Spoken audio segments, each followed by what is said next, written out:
નમસ્કાર દર્શક મિત્રો, એસટી ન્યૂઝ ગુજરાતી ચેનલમાં આપનું સ્વાગત છે અને હું આપની સાથે રિદ્ધિ સોલંકી। તો ચલો નજર કરીએ આજના સમાચાર પર। અંબાજીના સાંકળતા માર્ગો બોલ મારી અંબે જય જય અંબેના નાદથી ગુંજી ઉઠ્યા। ઠેર ઠેર સેવા કેમ્પો કાર્યરત થયા। વરસતા વરસાદ વચ્ચે પણ પદયાત્રીઓનું અંબાજી તરફ પ્રયાણ। જગતજનની માં જગદંબાના ભાદરવી પૂનમના મેળાનો આજથી પ્રારંભ થવા જઈ રહ્યો છે। ત્યારે અંબાજીના સાંકળતા અમદાવાદ મોડાસા ઉજેડિયા વાયા તલોદ હિંમતનગર ચિલોડા હિંમતનગર સહિતના માર્ગો બોલ મારી અંબેના નાદથી ગુંજી ઉઠ્યા છે।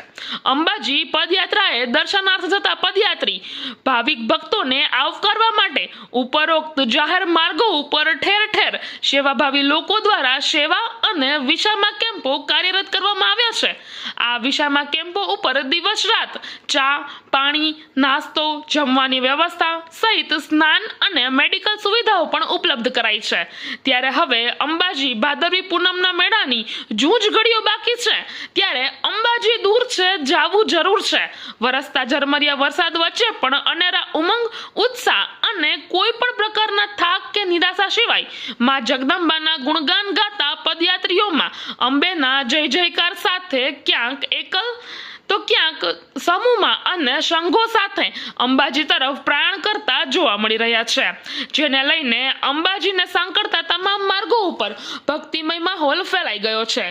અત્ર તત્ર સર્વત્ર માં અંબેનો નાદ ગુંજી રહ્યો છે। સાબરકાંઠાના તલોદના બોરિયા બેચરાજી જસાજીની મુવાડી ઉજેડિયા વક્તાપુર ખાતે જય સિયારામ વિસામા પ્રાંતિજ ધારાસભ્ય સંચાલિત વિહિપ તલોદ પ્રખંડ સહિતના સેવા કેમ્પો સેવાભાવી લોકો દિવસ રાત પદયાત્રીઓને આવકારી તેમની તમામ સેવાઓ ભક્તિભાવપૂર્વક પૂરી પાડી પુણ્યનું ભાથું બાંધી રહ્યા છે। ત્યારે આપણે સૌ પણ આ ભાદરવી પૂનમના મેળામાં દર્શનાર્થ જતા તમામ પદયાત્રીઓને માં જગદંબા અપાર શક્તિ પ્રદાન કરે, તેમની પદયાત્રા નિર્વિઘ્ન સંપન્ન થાય તેવી માં જગદંબાના ચરણોમાં કોટી કોટી પ્રાર્થના સાથે આદ્યશક્તિ માં જગદંબા સૌની મનોકામના પૂર્ણ કરે એ જ અભિલાષા સાથે સૌને જય અંબે। રિપોર્ટર દિલીપ પરમાર સાથે એસડી ન્યૂઝ ગુજરાતી તલોદ સાબરકાંઠા।